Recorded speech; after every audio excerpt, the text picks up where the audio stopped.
saudara-saudari, sebelum saya akan menjelaskan firman Tuhan, saya sapa kita dalam nama Tuhan Yesus. Shalom. Sekali lagi, shalom. Puji Tuhan. Baiklah, saudara-saudari yang terkasih dalam nama Tuhan Yesus, sebelum kita mendengarkan firman Tuhan, marilah kita tenangkan hati dan pikiran kita.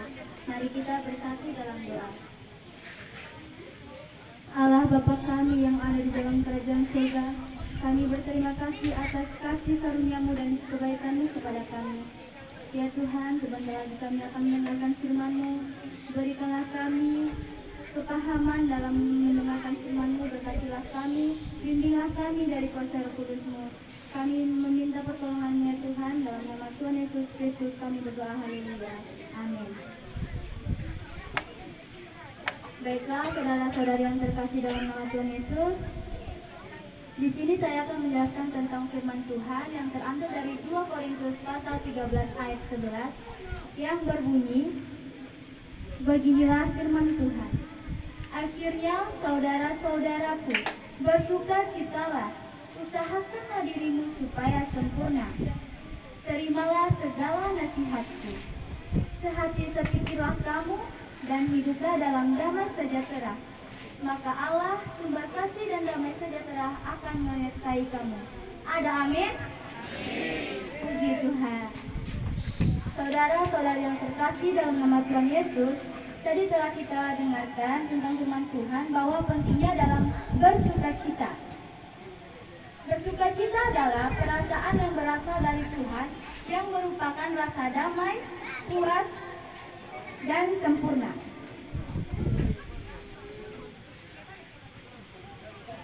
Sukacita bukan hanya emosi, melainkan sesuatu yang Tuhan titipkan kepada manusia melalui Roh Kudus. Dan di sini telah dikatakannya lagi, usahakanlah dirimu supaya sempurna. Mengajak kita untuk menjadi yang sempurna di hadapan Tuhan. Sempurna tidak harus dalam arti yang mutlak, ya, tetapi semakin sesuai dengan ajaran dan karakter Kristus. Sempurna tidak harus terinspirasi dari orang lain, karena orang lain hanya menilai kita dari penampilan kita saja, tetapi Tuhan Yesus menilai kita dari segala-galanya, baik dengan penampilan, perbuatan, perilaku, dan isi hati kita. Isi hati kita hanya diketahui oleh Tuhan, sedangkan manusia hanya menilai kita dari raut wajah saja. Ada amin? Manusia menilai kita hanya dengan kejahatan, penampilan, dan keburukan kita saja. Tuhan melihat isi hati kita, tidak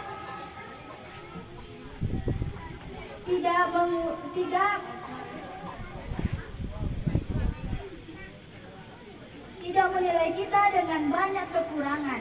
Dia selalu menolong kita dan selalu membantu kita dalam percaya dan kasih-Nya. Karena itulah mengapa kita harus percaya kepada Tuhan Yesus. Karena Tuhan Yesuslah yang memberi kita segala-galanya, dan telah menciptakan kita dengan tangan-Nya sendiri. Ada amin? Dan di sini telah dikatakannya lagi, terimalah segala nasihatku. Dalam Alkitab, Tuhan telah mengatakan, terimalah segala nasihatku. Tuhan mengajak kita untuk menerima nasihat-Nya supaya kita tidak jatuh dalam dosa, supaya kita dapat menjadi manusia yang sempurna di hadapan-Nya dalam ajaran hidupnya, bimbingannya, agar kita dapat tumbuh dalam Roh Kudus dan bertumbuh rohani. Ada amin? Yang terakhir, hiduplah dalam damai sejahtera. Dalam Alkitab mengajarkan kita untuk damai dalam hubungan sesama dan hidup dengan satu hati dan satu iman. Nah, contohnya di dalam pertemanan. Di dalam pertemanan, contohnya, teman kamu sedang jatuh dari motor, dari mobil atau apapun. Dan yang pertama kamu lakukan adalah apa? Menolongnya. Biasanya manusia di sini saat temannya terjatuh, dia akan melakukan yang pertama yaitu ketawa, ya kan? Ketawa dulu baru menolong. Kebiasaan.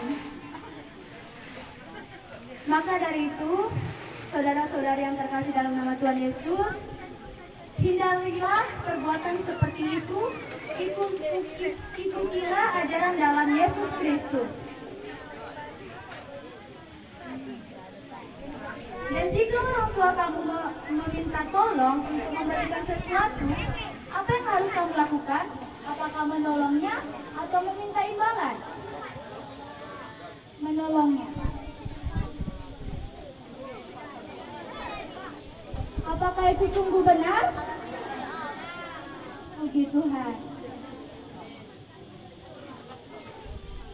Baiklah, saudara-saudari yang terkasih dalam nama Tuhan Yesus, makna dari Alkitab ini adalah kasih itu sabar dan murah hati, tidak memegahkan diri dan tidak sombong. Dan ikutlah dalam nasihat Tuhan Yesus Kristus Tuhan kita. Ada amin? Puji Tuhan.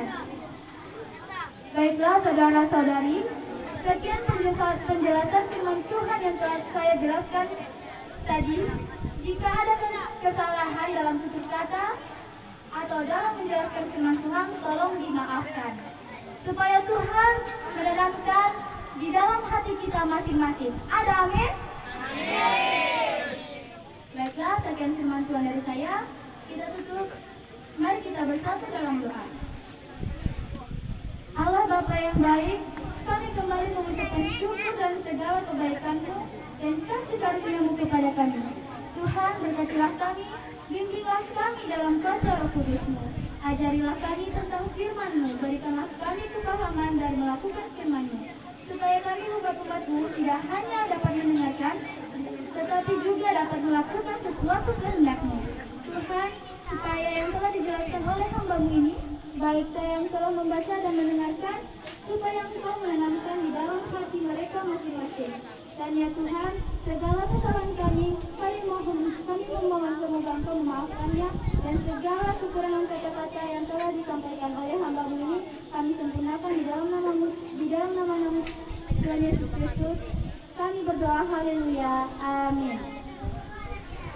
Baiklah saudara-saudari, amin.